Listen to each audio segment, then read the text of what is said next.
Greetings, YouTube.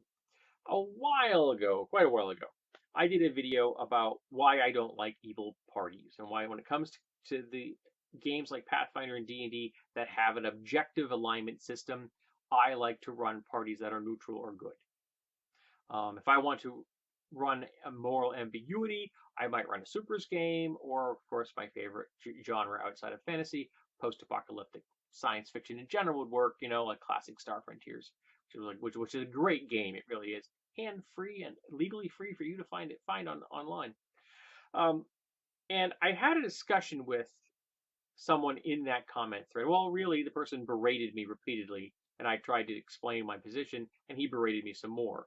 And essentially, his thought is that my idea of version of evil, fellow player characters, is very stereotypically cookie cutter, chaotic evil madmen, maniacal monsters, that kind of thing. Whereas his idea are evil manipulators, people who have a goal in mind and they are willing to put forth the public image that they are neutral or good, while in actuality they are involved in some deep Machiavellian, multi-layered evil thing to achieve an end of their own, all the while using good people to achieve that end. And I thought about that. It just popped into my head recently.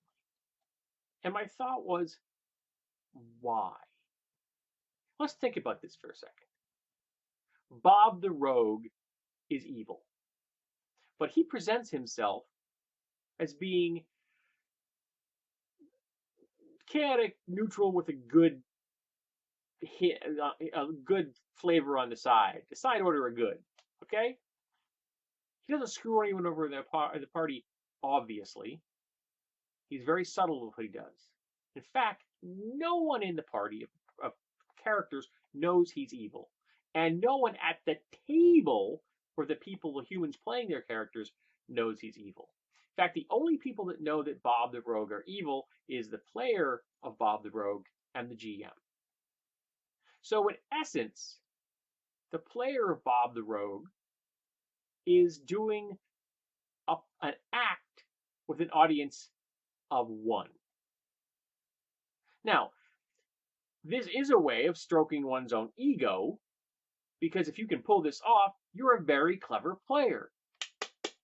Congratulations, you're a very clever player. But why don't you go into acting? Go join a community theater. That way, you and the audience know your character's evil, but your fellow characters on the stage don't.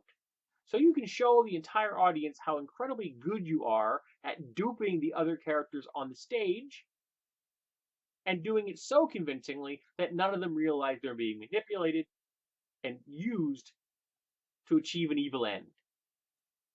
And then you have an entire audience out there that appreciates your acting capacity, as opposed to sitting at a gaming table when you only have an audience of one.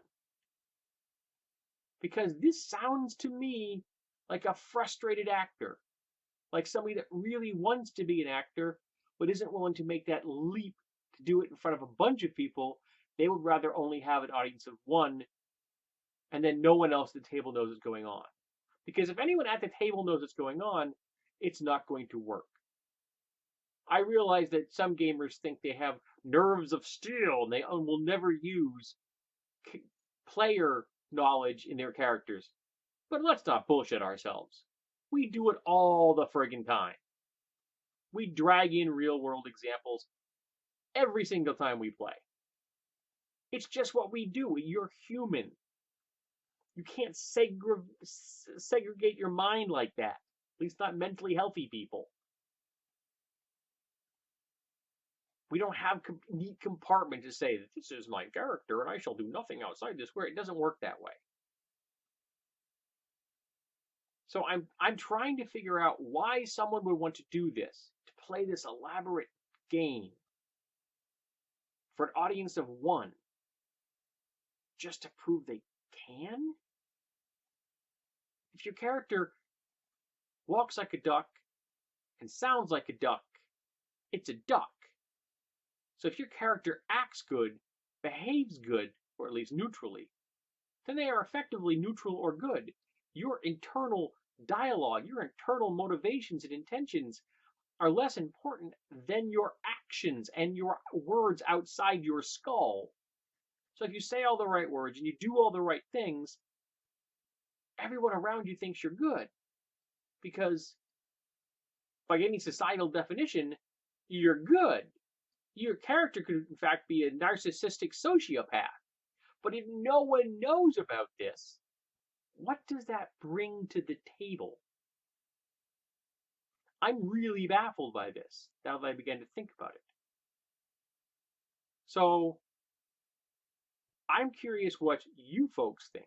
Do you think it's worth the effort to achieve that kind of Machiavellian character archetype when no one at the player level and no one at the character level knows that that character is evil, and it's just between the player and the GM? Do you think it's worth your time? Can you explain it to me why it would be worth your time? What does someone get out of that? Because I'm not seeing it. So this is really just trying to figure something out here, and I'm turning to you folks to help. Thanks.